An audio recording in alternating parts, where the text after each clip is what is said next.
Avez-vous déjà imaginé vivre dans un endroit où le soleil n'apparaît que quelques heures par jour, voire disparaît complètement pendant de longues semaines?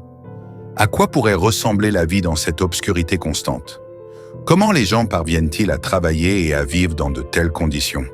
Aujourd'hui, nous vous emmenons dans des pays où le soleil ne brille que rarement, pour découvrir les secrets de la vie de leurs habitants, leurs coutumes uniques et comment ils transforment l'obscurité en une opportunité de créativité, de travail et d'aventure. Des fêtes de la lumière aux légendes et aux innovations surprenantes. Préparez-vous à plonger dans un monde rempli d'étrangeté et de beauté. Êtes-vous prêt à découvrir comment ces peuples vivent dans un monde presque dépourvu de lumière solaire?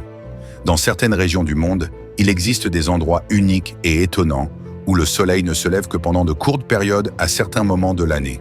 Ce phénomène crée une atmosphère particulière pour les populations qui y vivent et en fait des destinations fascinantes pour les voyageurs et les explorateurs. Partons ensemble à la découverte de ces pays, écoutons les histoires de leurs habitants et vivons leur expérience. Continuons vers la Finlande, connue comme le pays des 1000 lacs. En Laponie, le soleil disparaît complètement de début décembre à la mi-janvier. L'économie repose sur le tourisme, avec des activités comme les promenades en traîneau à Rennes et l'observation des aurores boréales. L'agriculture est limitée par les conditions climatiques extrêmes, mais les habitants compensent avec la pêche et l'élevage de rennes. Les voyageurs peuvent s'immerger dans la culture locale en participant à des festivals de lumière et en profitant des saunas traditionnels. Au Canada, dans le nord, notamment à Inuvik, le soleil disparaît complètement pendant 30 jours en décembre et janvier. L'économie repose sur l'extraction des ressources naturelles comme le pétrole et le gaz, et la chasse y est une activité essentielle. Le tourisme se développe grâce aux aventures hivernales, comme les randonnées en traîneau à chiens et les festivals de neige. Les visiteurs peuvent explorer la nature sauvage et vivre dans des igloos traditionnels. Nous commençons notre voyage en Norvège, ce magnifique pays scandinave qui s'étend sur plus de 385 000 km². Dans le nord, à Tromsø, le soleil disparaît complètement pendant une période connue sous le nom de nuit polaire qui dure de la fin novembre à la mi-janvier. Pourtant, les Norvégiens trouvent des moyens innovants de travailler et de vivre. L'économie repose principalement sur la pêche et les industries maritimes, profitant de l'obscurité pour naviguer en sécurité. En agriculture, des serres chauffées permettent la culture de légumes et de fruits. Les touristes viennent ici pour explorer les fjords, visiter les villages enneigés et s'adapter à l'obscurité grâce à des lampes de luminothérapie et des espaces de relaxation alimentés par l'énergie solaire.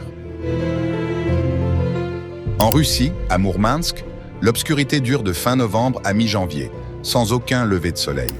L'économie repose sur l'industrie minière et la pêche. Le tourisme attire les visiteurs avec des excursions pour observer les aurores boréales et explorer les sites historiques enneigés.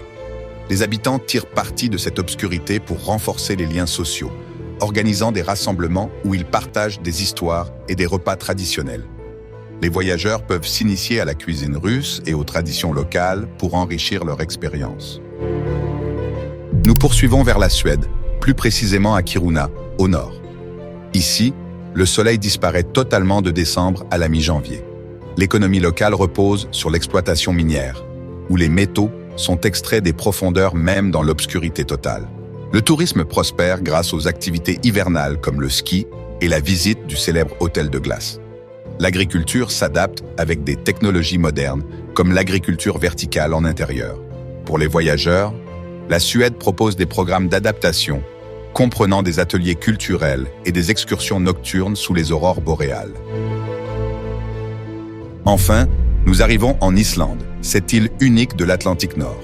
En hiver, de décembre à janvier, le soleil ne brille que 4 heures par jour.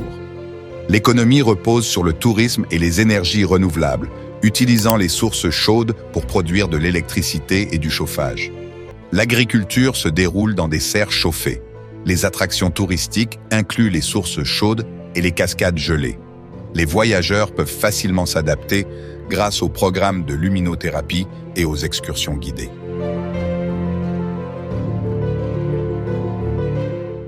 Au Groenland, une région autonome du Danemark et la plus grande île du monde, le soleil disparaît totalement pendant 2 mois en hiver, L'économie repose sur la pêche et l'artisanat, reflétant la culture inuite. Le tourisme propose des expériences uniques, comme la visite des glaciers et le kayak dans les eaux froides.